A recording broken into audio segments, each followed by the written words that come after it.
घोरों वाला राज्य, किलों, महलों और वीर सपूतों वाला राज्य, सालों से पर्यटकों को लुभाने वाला राज्य, देश की शान। जी हाँ, आप सही साज रहे हैं। राजस्थान से आ रही है आज की कहानी। नमस्कार, स्वागत है आप सभी का सिकल सेल राष्ट्रीय संगठन नास्को के यूट्यूब चैनल पर। सिकल सेल से जुड़े कुछ अनछुए पर बहुत ही संजीदे मुद्दों को आपके सामने लाने के लिए शुरू की गई एक श्रृंखला 19 दिन 19 सपनों को आपका बहुत सारा साथ और प्यार मिल रहा है।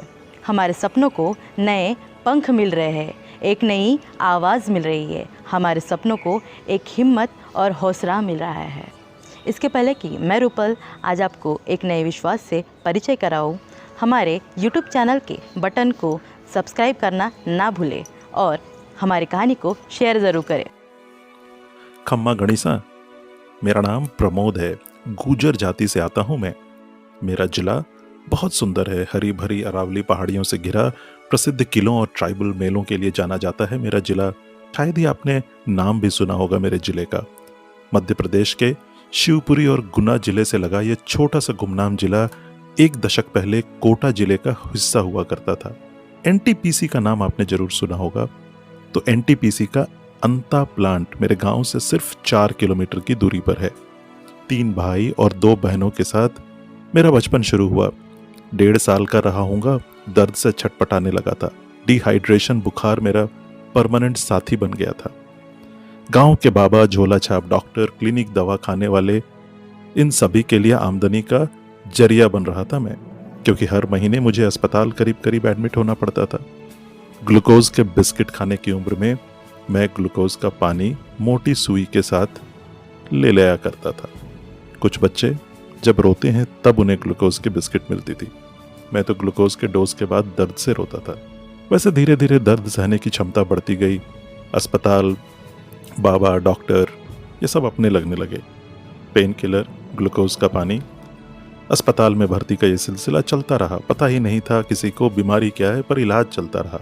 पिता ने गांव से मुझे कोटा भेज दिया, शायद ये सोचकर कि गांव का मौसम, एनटीपीसी के फैक्ट्री से निकलता हुआ धुआं मुझे सूट नहीं कर रहा है। जब मैं 20 साल का हुआ तो किसी डॉक्टर ने सरकारी अस्पताल में मुझ पर तरस खाया और मेरे खून के सैंपल को मुंबई भेज दिया जांच के लिए। शायद वही लाइन, रेल की वो पटरी जो मुंबई तक जाती है, मेरे खून के सैंपल को लेकर मुंबई पहुंच गई। पूछा तो बताया गया इलेक्ट्रोफोरेसिस का टेस्ट होगा। वो शायद 2000 साल की बात है। रिपोर्ट आई, डॉक्टर ने मुझे बताया कि मुझे तो एक आनुवांशिक बीमारी सिकल सेल है और दर्द का कारण ये है। ये भी बताया कि इसका कोई इलाज नहीं है, पेन किलर खाते रहो, खून अगर कम हो जाए तो चढ़वा लेना, फोलिक एसिड जिंदगी भर खानी है। इसी बीच मेरी दोनों बहनें इस दुनिया से चली गई। बीमारी क्या थी पता नहीं। सोचता हूं कहीं उन्हें भी तो सिकल सेल नहीं था। खैर, अब बचा ही क्या। राखी के त्योहार में मेरी कलाई तो सूनी ही रह जाती है। परिवहन विभाग में एक क्लर्क की अस्थायी सी नौकरी लग गई। ज्योग्राफी से एमए की पढ़ाई पूरी कर ली थी मैंने। कोटा सपनों का शहर रहा है लोगों के लिए। इंजीनियर, मेडिकल की तैयारी करने आते थे। मैं भी आया था, बट सिकल सेल के दर्द से भागकर, वो भी अनजाने में, पर एक नौकरी यहां मिल ही गई मुझे। घर वालों ने 10 साल पहले शादी कर दी, शायद ये सोचकर कि दर्द में कोई साथी चाहिए। अस्पताल में साथ रहने वाला और ध्यान रखने वाला कोई तो मिला। दोनों पैर में मुझे लेग अल्सर है, ऐसा भयानक कि ये अल्सर देखकर आंखें बंद कर लें आप, क्योंकि जख्म कभी सूखता ही नहीं है। मेरे दोनों पैर बहुत पतले हैं। दर्द तो इतना होता है कि लगता है कि दोनों पैरों को काट के अलग कर दिया जाए। कम से कम जख्म और दर्द के कुछ हिस्से तो कम हो जाएं मेरी जिंदगी से। अभी 4 साल ही हुए हैं मुझे हाइड्रोक्सी यूरिया नाम की दवाई शुरू किए। इस दवाई को एक जीपी ने लिखा था, पर मुझे जिला अस्पताल में बताया गया कि यह कैंसर की दवा है और कैंसर के डॉक्टर की निगरानी में ही दी जाएगी। खैर, किसी तरह अपने जिले के मेडिकल कॉलेज में कैंसर वार्ड भी पहुंच गया। दवा का पर्चा मिला पर दवा नहीं, प्राइवेट से खरीदना पड़ा। आराम तो बहुत हुआ दवा लेने से। कभी कभार नाक से खून आ जाता है, डर कर बंद कर देता हूं ये दवा। कभी पैसे नहीं होते तो भी बंद कर देता हूं। कुछ बहाना तो ढूंढना है। हर महीने सीबीसी कराता हूं नियम से, उसी के हिसाब से हाइड्रोक्सी यूरिया का डोज मिलता है मुझे। आपको आश्चर्य होगा कैसे जिंदा हूं मैं 40 साल तक। जिंदा तो हूं, पर क्या ये जिंदगी है जो मर मर के जी रहा हूं मैं? 10-12 सिकल सेल पेशेंट जो मुझे अस्पताल में मिलते हैं, उनका भी हौसला बढ़ाता हूं। और मिलते इसलिए हैं क्योंकि 3 साल से जिला अस्पताल के चक्कर काट रहा हूं मैं, अपने जख्म वाले पैरों को घसीटते हुए एक डिसेबिलिटी सर्टिफिकेट के जो मेरा अधिकार बताया जाता है उसे पाने के लिए। पर आज तक नहीं मिल पाया मुझे यह सर्टिफिकेट, और नहीं मिला है इससे मिलने वाली कोई सुविधाएं ही। चलती रहेगी जिंदगी, कुछ और साल निकल जाएंगे।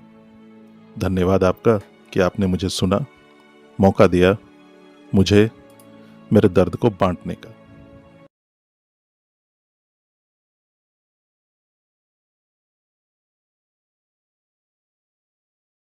बहुत दर्दनाक होती है ये बीमारी, बहुत दर्दनाक होती है दर्द की ज़िंदगी, और उससे भी तकलीफ़ देती है दर्द की आप बीती।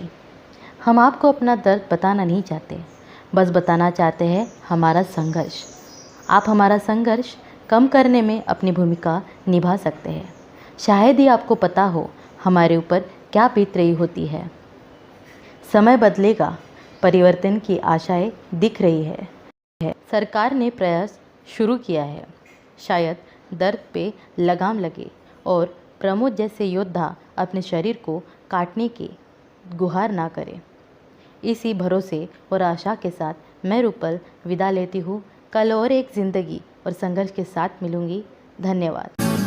तेरा रंग ऐसा चढ़ गया कोई और रंग ना चढ़ सके, तेरा नाम सीने पे लिखा हर कोई आके पढ़ सके।